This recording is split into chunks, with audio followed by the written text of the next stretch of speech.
Hello, my name's William. Hi, my name's Hannah and you're watching DutchScene.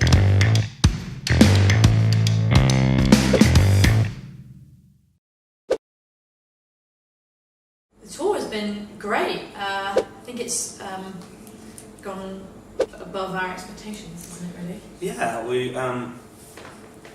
we spent a lot of money bringing a lot of people out with us, and we haven't lost any money. No. So it's good. Yeah. And it's been our first time over here in mainland Europe as a headline band, and so we were like, oh, is anyone going to show up? You know, and lots of people have. So it's been great, and it's really cool to see the record, which only just came out a day before the tour started, be so well received and people sing along every day. It's great. Recently I've been trying to describe Creeper as like, if you know anything, do you know anything about cinema, how films used to be produced? So like back in the 40s, they used to have like the studio system. And so the studio system, what they have is, they'd have like a writers, directors, and they film the movies themselves, set designers, editors, and actors who are contracted to a big studio lot. And they make them all in the same lot. And I always loved that idea. Creeper kind of feels like a production studio now. It's we're always making something. It's all coming from the same group of individuals. So I always feel like we're like Paramount Pictures in like the 1940s. We're a studio system band.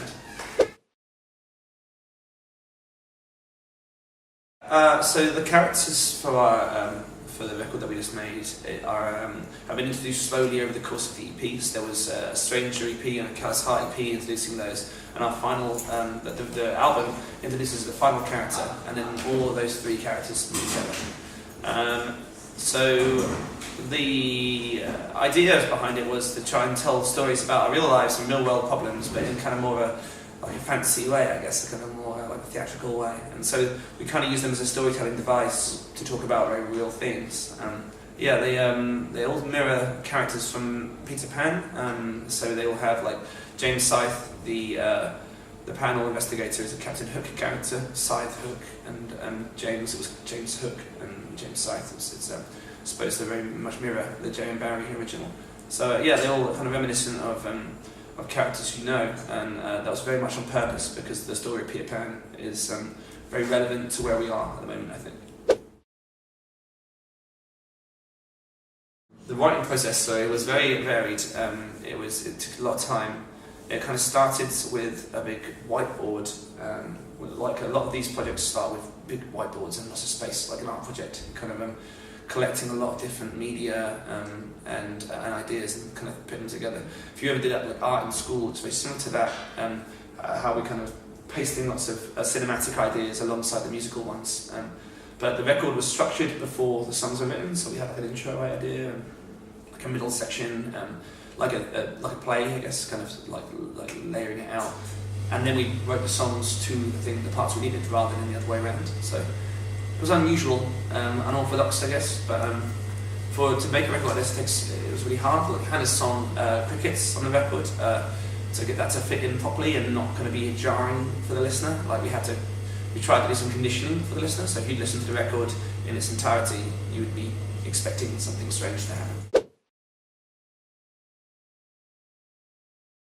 It's been great. I was a bit like, when Will first came to me with the idea of Crickets, I was a bit apprehensive, and the label was quite apprehensive about it, just because, you know, I think people are so used to having like one main vocalist, and I was a bit like, oh, okay, sure, but the response has been like overwhelming. It's been so great that everybody seems to really like it, and we slowly introduced more of my vocal before the album came out, so that it wasn't too much like, well, straight away.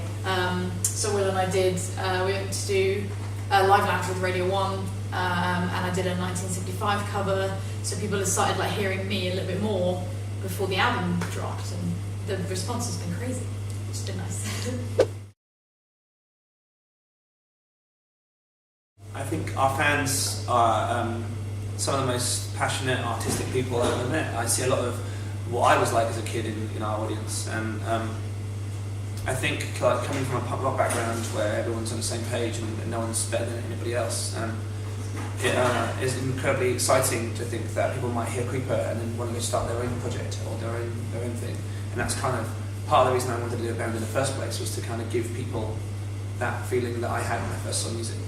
But they're incredible. The amount of stuff we've got this tour has been amazing. Yeah, they're presents just, and things. yeah, like, and letters, and we take time to read every letter that they give us, and they're just so caring for each other. They're just outside the venues from so early as well. Like, yeah, there's people outside. Like I was talking to some people outside earlier, and they were like, "Oh yeah, we've been here since 8 a.m." I was like, "I was since 8 a.m." Yeah, I didn't know we even got here at 8 a.m. Yeah, but yeah, and they're just, I don't know, they're really caring for each other. They set up like Facebook chat groups before shows so that they can meet each other. So that, you know, if you're going to a show on your own, like I hate going to shows on my own. I get really anxious, and it's nice that they all meet up so that they've got a familiar face. I don't know, they're great. Yeah, it's very reminiscent of what it was like when I was younger, going to gigs. I felt like for a number of years prior to this, you had a very different kind of rock scene to it. Like, I felt very unfamiliar to me, the alternative rock music scene, to how I was when I was younger. Because when you were a kid, if you saw someone else in like a band shirt that you liked, and you crossed in the street, you kind of smile at them or something. Now it's very divided. But the great thing about Creeper is that the back patch, if you see someone in that back patch, you know, no matter if they're into hardcore and they're into goth rock, or they're into like I don't know, punk rock or theatrical music, you've got something in common, and it's amazing to see like the sort of community they have. It's and it's cool because I know it's around the band, but they're very much in control of that. They set up that Facebook page themselves. That was nothing to do with us, and they built that whole world. They're building a world within a world by themselves. This kind of support network. What an incredible thing to happen in 2017 when everyone's so divided. It's incredibly, you know, humbling to see that happen around our band.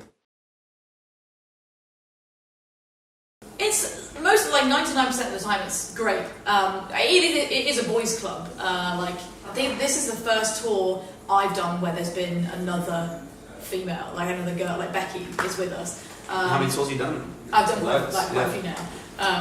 I mean, most of the time, it's great. The only times I've ever really sort of butted heads with people is like venue security or like venue staff. I think just because, like, most of the time it is just predominantly men, and I think just sometimes to see a woman walking in and out, like loading in and out gear, they're a bit like, I don't know, those are the only times that I've run into difficulty, or I've been asked to leave venues before because apparently it's just for the band, and I'm like, oh, this is really awkward now. Kind of plays in their band, you know? Yeah, but I don't know, like most of the time it's great, and like pretty much everybody I meet is really like, I don't know, everybody's great, but yeah, you get the odd shit.